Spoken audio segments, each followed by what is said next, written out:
hello आज चाहिँ मैले यो धेरै भयो अस्ति 3-4 महिना त भएको छैन जस 1 महिना जति भयो मैले चाहिँ न्यू आइफोन 16 ल्याएको थिएँ र अनि डिजाईको माइक ल्याएको थिएँ तर कन्फिडेन्स चाहिँ यो गियरबाट भन्दा नि आफूले आफ्नो भित्रबाट आउनु पर्दो रहेछ मेरो छेउमा चाहिँ हाम्रो साम्राज्ञी छ यहाँ साम्राज्ञी थाहा पाएन र अनि मैले चाहिँ धेरै भयो नबोलेको अनि राम्रोसँग कन्फिडेन्ट लेभल चाहिँ बढाएको छैन मैले चाहिँ सोचेँ यो गियरहरूले भने चाहिँ बढ्छ होला तर त्यस्तो चाहिँ होइन रहेछ गियरले चाहिँ तपाईँको पर्फर्मेन्सलाई चाहिँ इन्हान्स गर्ने मात्रै हो तपाईँको कन्फिडेन्स लेभललाई चाहिँ केही पनि असर गरिरहेको छैन एकछिन पख न यहाँ म बोल्दैछु नि त के तिमी पनि बोल्ने हो के भन्छ ल बोल यत्तिकै बोल सुनिरहेको हुन्छ क्या माइकमा ल बोल ल अनि अहिले यो चाहिँ डिजिआई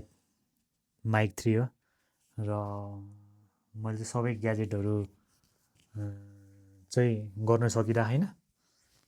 अनि मेरो यो ट्राइपोड चाहिँ आफैले बनाएको छ देखाइदिउँ पनि अलिकति यो ट्राइपोड चाहिँ यस्तोवाला त्यो रजिस्टरको बनाएको छु मैले पनि हेल्प गर्यो है ट्राइपोडको यस्तोवाला बनाएको छु अनि अहिले यो क्यामेरा म पनि बोल्छु कि एकचोटि मैले पनि हेल्प गर्यो अनि क्यामेरा चाहिँ यो मेरो आइफोन 16 प्रो म्याक्सबाट खिचेको जसको प्राइस चाहिँ लगभग यो दुइटै गरेर यसको 40 त्यसको 60 गरेर लगभग 1 लाख जति लाग्नु गयो होइन त्यो अलिकति यो पर्दा यस्तरी हटाउ त त्यो लाइट अलिकति कम भयो भनिरहेछ होइन होइन सबै यता खोल न अब चाहिँ राम्रो आयो क्या अरे होइन त्यो तान्ने होइन त्यहाँ अड्काउने हो क्या त्यहाँ झ्यालभित्र अड्काउने झ्यालमा बल्ल अनि मैले चाहिँ 5 मिनट स्पिकिङ च्यालेन्ज भनेर 1 महिना ल्याएको थिएँ तर सायद 9-10 दिन गरेर चाहिँ त्यसलाई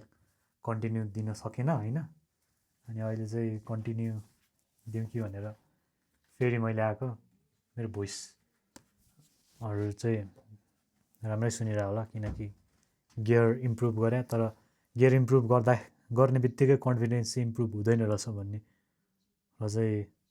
मैले थाहा पाएँ होइन गर्नुपर्छ तर विथ कन्फिडेन्स तपाईँको कन्फिडेन्स बढ्दै गएपछि चाहिँ गियर इम्प्रुभ गर्दाखेरि राम्रो नत्र गियरमा चाहिँ खासै इन्भेस्ट गर्नुभन्दा पनि पहिला आफ्नो कन्फिडेन्स लेभलहरू पनि बढाउँदै जानु पर्ने रहेछ तर यो डिजिआईको माइक चाहिँ एकदम राम्रै छ मैले योभन्दा अगाडि पनि एक्सपिरियन्स गरेर हेरेँ धेरै 1 महिना अगाडि भन्दैछु त अघि सुनेनौ तिमीले म कहाँ थिएँ र 5 मिनट स्पिकिङ च्यालेन्ज चाहिँ अब म यही ग्याजेटबाट गर्छु र रेगुलरली गर्ने कोसिस गर्छु सकेन भने पनि अब त्यो चाहिँ मैले 1 महिना अगाडि लिएको च्यालेन्ज थियो र 9-10 डेमा गएर चाहिँ त्यो स्टप भयो र अब चाहिँ योबाट गर्छु 30 डेज च्यालेन्ज गरिसकेपछि चाहिँ म अरू पनि गर्ने कोसिस गर्छु त्यो र यो सेम आउँछ क्या त्यो उसले चाहिँ कुरा गरिरहेको यो चाहिँ रिसिभर त्यो चाहिँ ट्रान्समिटरको कुरा गरिरहेको छ उसले चाहिँ र यसमा चाहिँ यसको फिचर चाहिँ जम्मा दामी हुँदो रहेछ जस्तै स्ट्रङ होइन बेसिक्स अनि स्ट्रङमा चाहिँ अलिकति पनि साउन्डहरू चाहिँ ब्याकग्राउन्ड नोइजहरू चाहिँ आउँदैन र अनि बेसिकमा चाहिँ आउँछ बेसिकमा चाहिँ जस राम्रै हुन्छ अनि जस क्यामेरा क्वालिटीहरू इम्प्रुभ भयो अडियो इम्प्रुभ भयो अब बिस्तारै ट्राइपोडहरू पनि इम्प्रुभ हुन्छ तर मेन कुरा भनेको चाहिँ हाम्रो बोल्ने स्पिकिङ च्यालेन्ज चाहिँ इम्प्रुभ हुनु पऱ्यो र मलाई 5 मिनट बोल्दाखेरि पनि धेरै लामो बोलिरहेको जस्तो लागिरहेछ अहिले तिमीलाई के लागिरहेछ एकछिन पख त्यहाँ त्यो नदेखाउनु त्यहाँ त्यही हेलो सेलो हुन्छ अनि त्यो 5 मिनट बोल्दाखेरि पनि मलाई एकदम लामो बोलिरहेको जस्तो लागिरहेछ साम्राज्ञीलाई के लागिरहेछ उसलाई केही पनि लागिरहेको छैन उसलाई पनि बोल्ने अनुभव छैन तर तिमी पनि बोल है क्यामेरामा बोल्यो भने चाहिँ यो चाहिँ राम्रो स्किल्स रहेछ र अब चाहिँ मेरो यहाँ यत्तिकै क्यामेरामा यत्तिकै बोल्दा नि हुन्छ रेकर्ड अन गर्ने अनि बोल्ने ल आजको लागि चाहिँ यति नै फेरि भोलि पनि बोल्ने कोसिस गर्छु बाई भनिदिऊ बाई बाई